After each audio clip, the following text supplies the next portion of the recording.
Subaru unveiled its STI performance concept car today at the New York Auto Show, a BRZ-based corner carver that says as much about the future of STI in America as it does about the future of the BRZ. And while this marks the world's first official look at the STI concept, Subaru gave me a preview of the car, and a long description of its significance, on a trip to Japan last month.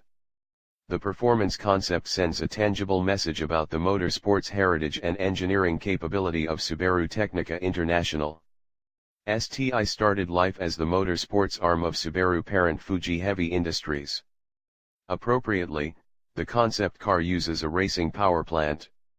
Under the hood is the same turbocharged, 2.0-liter boxer 4 that powers the BRZ GT300 from Japan's Super GT series, estimated at around 300 horsepower and 330 pound-feet of torque.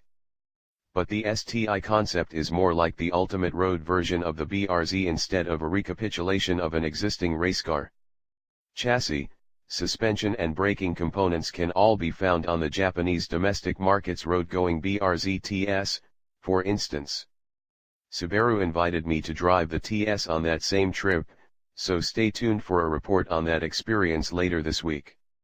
It will pain Subaru fans to hear that this concept is not a de facto preview of a forthcoming turbocharged BRZ STI, at least not in the immediate future. STI has been charged with expanding its presence and reach in the North American market, but the process is going to roll out slowly without jumping straight to a fully realized production vehicle. Stage 1 of the STI expansion will be a consolidation of parts and aftermarket support in the US. Subaru has offered a pastiche of performance products through its dealerships up to today, including the US-only Subaru Performance Tuning, SPT, parts. In the near term, the company will phase out SPT in favor of STI parts and accessories, meaning you'll be able to purchase a lot of the stuff that the Japanese market has today. And we're talking about parts that actually impact performance, not just STI badged shift lever knobs or gas caps. The STI performance concept does show that Subaru sees a future for its rear-drive coupe in the American market, and that it wants to cater to enthusiasts. Stage 2, which will happen in roughly the next year and a half, is to bring an STI-tuned version of the BRZ to the US, not unlike the JDM BRZ TS.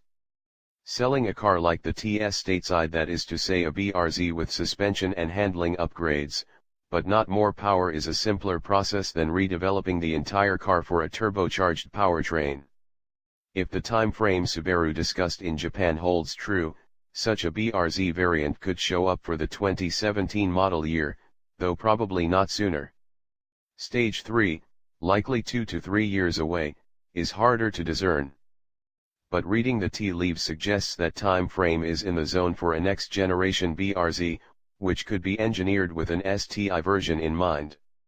The cost of certifying a totally new model for US emissions and safety regulations is prohibitive for a small automaker like Subaru, but baking it into the product plan from the start reduces that expense. The truly good news is that Subaru is committed to expanding the profile of the STI brand in the US, and that commitment is part of business plan through 2020. It means that the BRZ will be around for years to come, and, just as important, STI's brand expansion is a key component of Subaru's overall mission. Which means, in turn, that STI will need product that you and I care about to meet its goals. So, the STI performance concept will not morph into a BRZ STI next year. Sorry to repeat that bad news. The good news, for the patient and the willing, is that it will transform the future Subaru models for the better.